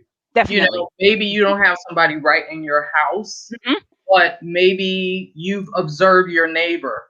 Maybe you've observed your cousin or your uncle or something. Because I think about, with us, we have an aunt, and our uncle was an engineer with Goodyear. So we had that resource in our backyard, and he definitely helped me when it came to computers and looking at big old IBM juniors back in the day. Those things were like 200 pounds. That was hilarious. All the time. The first inclination of computers, and that whole thing just cracks you up looking at how far computers have gone with floppy disks and things like that. And a kid wouldn't even know what that was, but it's no clue. No clue. Just look around. Just pay attention to what's around you, and try to step out and just be bold. I think fearless, and just we have a great question from an audience member. The audience member wants to know, what can older individuals do to get involved in STEM? Like if people want to do a career change, if they want to, now with this pandemic, people are looking for other things to do. What advice would you want to give? So absolutely. And I love that question. Thank you for that question. And here's my answer to you. I went in, I've done some college tours with my kids because they're getting old enough to go to college. And I actually went into the bookstores of most of the colleges that we were touring to see what computer books they were now teaching with. And real talk, they are teaching the same information that I learned as well. Wow. So, I mean, because it's a methodology thing. Right. It's once you learn it, it's rhythmic. It's rhythmic almost, so they're teaching it the same way. Now, with everything being online, I mean, it's just too easy to do some online courses. You can learn STEM in a weekend. I mean, you can probably get a technical certification in 6 months. It's not hard at all, and you don't need who runs the world nerds. Yes, they do. Yes, we do. Yes, we do. Yes, we do. But you might not be able to get Geo. Like I ain't in that equation. Look, Geo. I ain't in that equation. I'm sorry. Go ahead. You may not be able to get a BS degree. However, there are so many different certifications that you can receive that allow you to go and practice in technology, in shorter periods of time. So do not let that be, be a hindrance to you being older. I just hung up, real talk, talking to a friend of mine who's in IT, who just got admitted to TSU for medical school. So he's going back to be an orthopedic surgeon, and he's older than me. And I'm like, dude, talk about second chapters. I'm like, okay, so so it's never too late, and this is not anything difficult to learn. It's rhythmic. It's procedural. So. Wow, going back to medical school. Isn't that interesting? Crazy. Wow, that's so interesting. You just never know. Well, Alexis, this has been a great conversation. Really super informative. Thanks for having me. I love sharing. Oh, this was a pleasure. Yes, sir. I got to say, you talked about the nerd thing, but I grew up on the west side of Chicago in Lawndale playing Beethoven and Chopin. So I don't know. I don't know. I got some nerd cred too. Okay. All right. We'll give you your nerd cred back. I know. Look, that's too funny. I was like, wait a minute. Geo was kind of like, but he was like, yeah, I'm a nerd too. Yeah, that's right. That's right. Dion, you did a good job of showing nerds tonight. Right. Yeah. Art, can I ask a question since the both of them are in Nashville right now? Yep. Go right ahead. When I was down there, as you know, back in 2019, they were still building and getting money and funding for the National Museum of African American. Yes. And that was open. And I'm so excited. Art and I were talking about that earlier. It's like, I want to go down there so bad. Oh, you have to. It looks amazing. Just the little bit that they had on CNN. I was like, oh, looks have amazing. to. But I remember when we went to the Fisk concert, the fundraiser with India Ari, they were out there promoting and trying to raise money for it. And it just is, I'm so happy and proud that they were able to make this happen. I can't wait. How has the, I guess, what have people been talking about? Oh yeah, the buzz is huge. Have they let go of some of the controversy behind where it is? Oh yeah. They're well, I know Geo hasn't because he's sensitive. Right. You know, that's why I asked George. That's why I asked. So I know that there was a big debate about that, where they were putting it, and there was some controversy around that. But once you go in there, and I haven't been, I've only seen pictures, but I've heard from others who have gone. They did the ribbon cutting on Martin Luther King Day.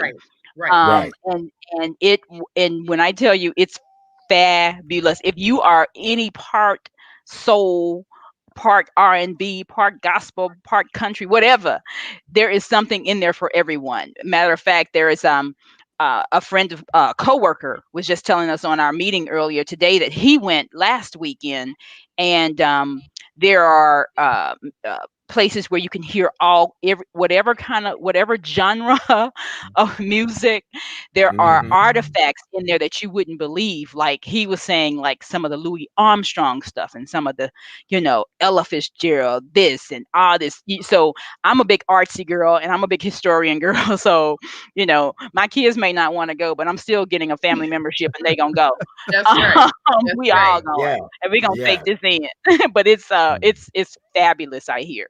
Yeah. My problem is not the celebration that the museum is. Oh, sure. It's just the fact that in all these cities, right, these neighborhoods are basically a caste system. Mm-hmm. Right. So North Nashville was where blacks were forced to live. You're right. And now there's a huge gentrification thing happening in Nashville. I mean, prices are skyrocketing. It's really out of control. But nothing has been brought to North Nashville. And so with the Jubilee Singer celebration, we're hoping to raise $150 million in the next 8 years, the time that the Jubilee Singers were out, to build a performing arts center in North Nashville. Nice. And since the music museum is down where the tourist part is, we hope to bring some tourist part to North Nashville with a civil rights museum, because Nashville also was a center for that. Absolutely. Diane Nash and John Lewis. Absolutely. And Tennessee State and Fisk. So absolutely. Diane Nash told us, if you put something down there, I'll be all the way behind it. So good deal. Very good. Very good. That's so important too. Supporting our neighborhood. Absolutely. Yes. All right. Well, with that being said, I don't know what else we need to cover. If any of you all want to follow Alexis and her wonderful organization in Tennessee, here's the information right now that we're putting up. What happened? Sickle. Huh? It should be. Did I put it in there wrong? Wait. I may have put it in there wrong. I told you. You want me to do it? Yeah, send it so I can put it up there. Look, I'm typing and trying to control the show, so I probably did put it up there. You're fine. It's sicklecelltn.org. Mm-hmm. Oh, tn.org. Okay. Yeah. All right. Wait, hold on. SickleCellTN. Okay. Thank you, Dion. Thanks, Geo. Right. Okay. All right. Look, here we go. There it is. Dion put it up there. Very good. I knew I had it up some kind of way up there, but okay. Is it up there now? So yes, that's how you all can follow her. Absolutely. My pleasure. You did an outstanding job tonight. Anything you guys can do, anything you have coming up for the organization soon that people can support? Mm-hmm. So we're finishing out our calendar for the year, but we typically do a 5K. It's going to be virtual this year, so I'll get you the information on that. It's usually the month of June, so we'll be doing 2 virtual 5Ks, one in the month of June here in Nashville, and one in the month of September, which is Sickle Cell Awareness Month. Okay. All right. Well, we'll have to have you back to talk about that. Absolutely. Geo, we have your fundraising efforts up there as well too. Right. We'll make that happen. Yes, sir. And maybe we can do something with the 5K, because June is Black Music Month. Black Music Month. It sure is. So maybe and that's my birthday month. Hey. And your birthday. I see something happening in Music City for Black Music Month. All right. I see a lot happening, Geo. I got to get with you. Got to get with you. And then, beyond the way I look at it, let me see. By June, if we have on our mask, if we keep social distancing, and look, and if 3 of us fly on the plane together, we can sit next to each other. So, I kind of feel that, maybe we can make it down there for some of this, and I can get some Ed's fish. I don't know, baby. You've been so great. We'll have to get your ticket. We'll pick up your ticket. Then look, we coming to Nashville. Then very good. Yeah. All right. We're gonna do all of that. I promise you, we're gonna do all of that. Everybody thought tonight's show was just amazing. You both did an outstanding job. Yes, this was great. Both of you are really attributes to our Black history, and we appreciate you for all that you've done. Alexis, thank you so very much. Brother Geo, great job as always. Dion, anything you want to say to our guests before we say goodnight to them? No, thank you for joining us tonight. You were wonderful. I love you, bro. I love you more. You got a great producer right there. I know. Don't rub it in. Next thing you know, I have to. It's a whole hot mess with that. I know. That's okay though. That's okay. We know that in emails. We already, so we ain't worried about that. Look, I just want to be a part of her life, and she's a part of mine, and that's all I care about. But she'll control it now. Don't think Dion won't now. That's what we love about her. We take control. We were raised. That's how we were raised. Sorry. Yes. Dion be like, look, I got this, boo. I got this. It or leave it. Okay. Right. She's like, I got this, boo. Don't you worry, baby. I got it. Well, thank you all so very much. God bless you. Thank you. Happy Black History Month. And it was an honor and a pleasure to have you both here. And I look forward to seeing you in what is it, September? June. Oh, June. Even better. Yes, even better. It's gonna be hot. Yep. I can wear my summer outfit. Yes. All right. Yes. That's right. Linen suits in Nashville. Yeah. I know. Right. God bless you both. We'll see you too. Take care. Have a great night. Thank you. Bye. Thank you. Black History Month at its best. Boy, that was great, Dion. Let me see if I can pop them out. Let me see. Oh, there they go. All right. They all gone. That was excellent. Good gracious. All right, Dion, what more do we need to talk about tonight? Everybody loved tonight's show. I tell you, it's just always wonderful to see, new people pop up on the show. And the person who just popped in, Joseph. Hi, Joseph. Yes. I just, I'm glad, people high on your team. It's good when you get people viewing. I talk to people all the time about how informative your show is. And that you never know what you're going to hear on this show at any given time. So you need to pay attention and you need to subscribe. You need to follow Chat Daddy on YouTube and Facebook, people. Thank you. You just never know what you're going to hear on this show. That's true. We're always sharing something that is important, that's relevant, that hopefully will encourage people to think about their lives and the type of life they want, especially considering that right now, nothing is guaranteed. No, nothing. We know nothing is guaranteed. And I mean, I'm just going to be real. For those of us that are especially a certain age that have never been pressed about trying to hurry up to the altar, right now with COVID, you kind of go, well, I'm still not pressed, but it's like, don't know what's in my life forecast. Don't know. Yeah. All I can do is say, God, it's in your hands. I'm not going to worry about it. It's in your hands, Lord. That's true. It's in your hands. Honestly, Art, just hearing about, I'm going down another road. I wasn't trying to go down another road, but just hearing how some people have gotten a little they just kind of have, been a little risky. I'm just like, yeah. I mean, people, it's human nature. People want to do what they want to do. We are human. We are human beings. Right. And we have to be real. All of us have to be real. You just go, okay, God, help me. Yeah, help the me. flesh is weak. All of that. Is it weak? Flesh is weak. It's fragile. It's really fragile. All right, just to remind you guys, as you all know, I had a red kettle campaign with the Salvation Army that was going during the holiday season. The campaign went so well that we're now continuing it to January 31st. So if any of you all feel so behooved to give to the Salvation Army, I would greatly appreciate it. What's wrong, Dion? You said January 31st. It's February 2nd. Lord have mercy. Lord, right. Okay. So it ended. Thank you, Dion. Thank you, child. Thank you. I'm steady. Right. Look, I'm so used to it. It's been my I'm right. It ended. Thank y'all. Appreciate you.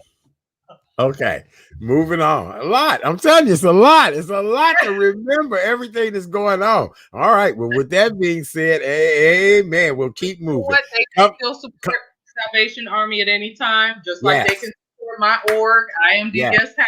So they can support wonderful nonprofits at any time. So yes, you are absolutely right. All right, so real quick, coming up tomorrow night on the Wednesday night edition of the Real Chat Daddy Show. Tomorrow night in the co-host seat is Kay Renee and Miss Kim Coleman, Sister Girl Speaks. They'll be back tomorrow night so that we can finish what we didn't finish on last night's show. We apologize about the technical difficulties and our abrupt ending last night, but everything is all good and we're back tonight.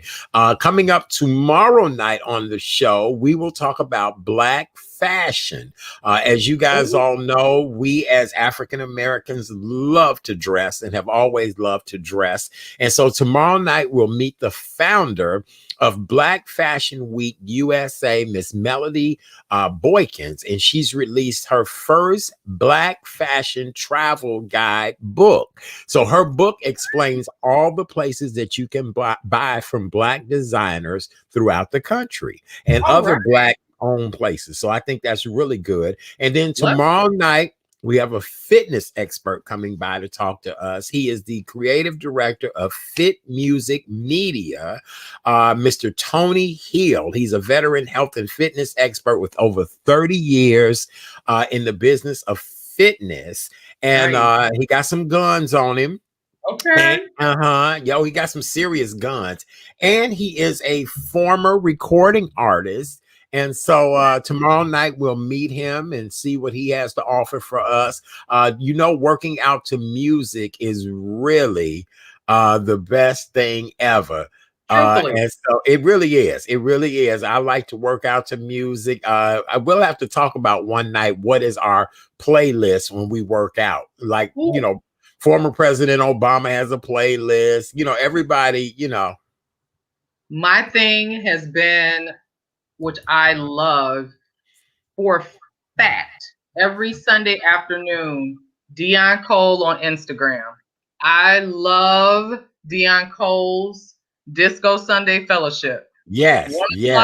Central Time in Chicago. He is number one, hilarious. He's the only one that dances the whole way through for 2 hours.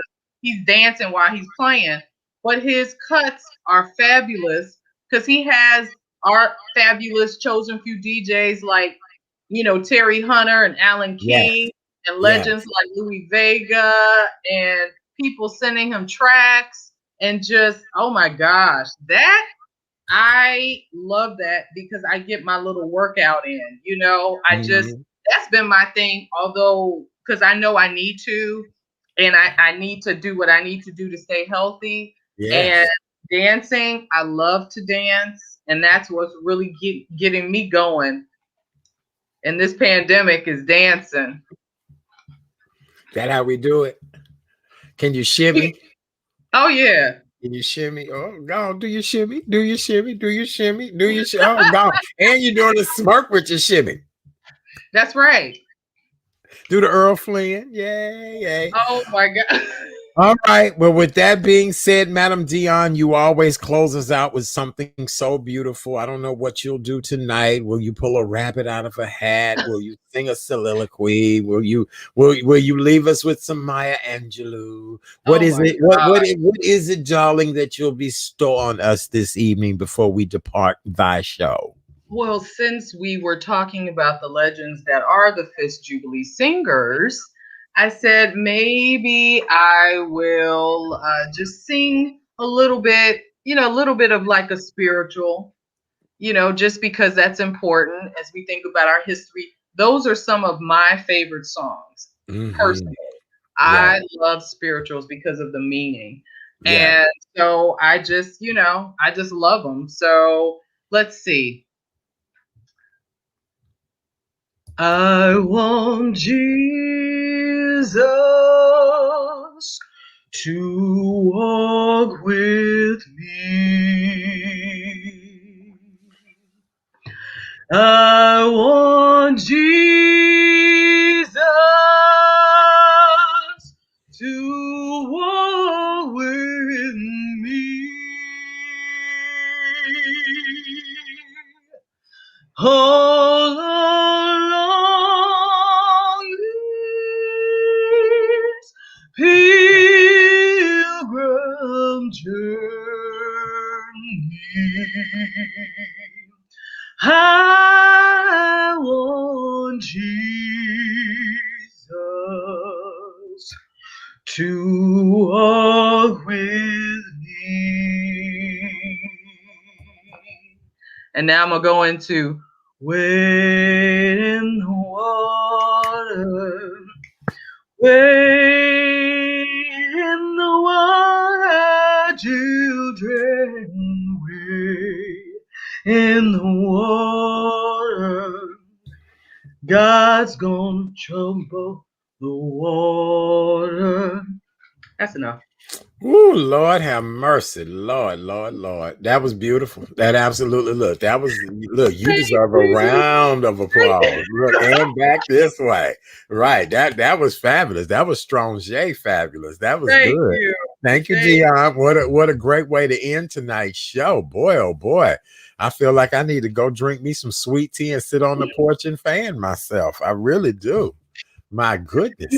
Look, we just need to get down to Nashville for some fish. Yes, we do. Look, June, I don't care. Look, whenever we leave it, I'm ready to go. Ed's Fish, Nashville, and I got to get some hot chicken before I leave and all of that. So yeah. Okay. I got a feeling a lot of people getting ready to meet us down in Nashville. A couple of people like when we leave it, right? Okay, exactly.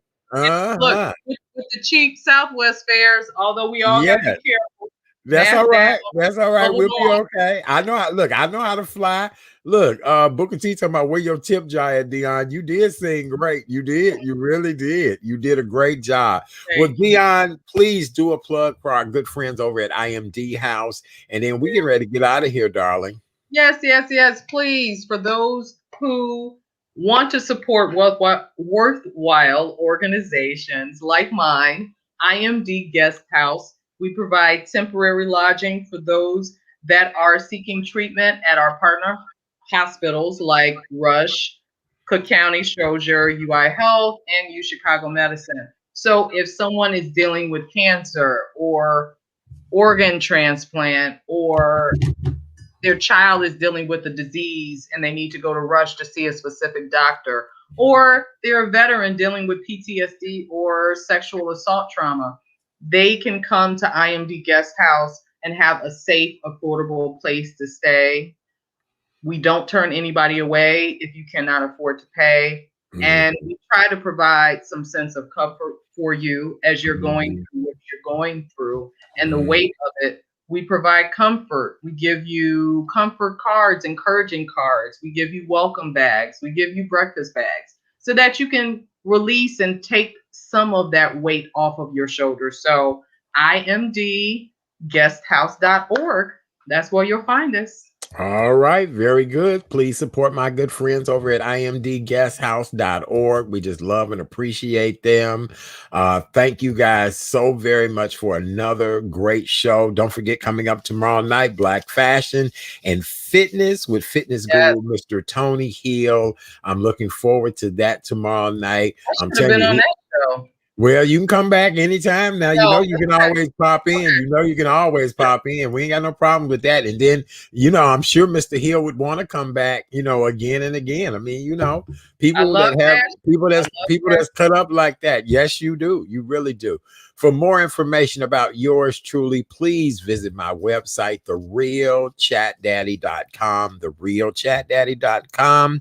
As Dion so eloquently said earlier, if you guys could go over to YouTube and subscribe to The Real Chat Daddy Show on YouTube, that would be greatly appreciated. All you have to do is hit the subscribe button, hit the little bell so you'll get a reminder when the show is on. You can always start a watch party at any particular time from my Facebook page or the YouTube page. Just hit share, start watch party, and people can join in on the conversation each and every night. All right, Dion, I love you so much, my darling. Anything else before we run? You did a great job as always. I want everybody to stay safe, stay warm, because there's a lot of snow out there. Yes, and a deep freeze coming. Our temperatures, are going to be dropping too. So please check in on those that you know may be a little bit older and maybe in need. And I know we're still in a pandemic, so just be careful and just, you know, let's care for one another.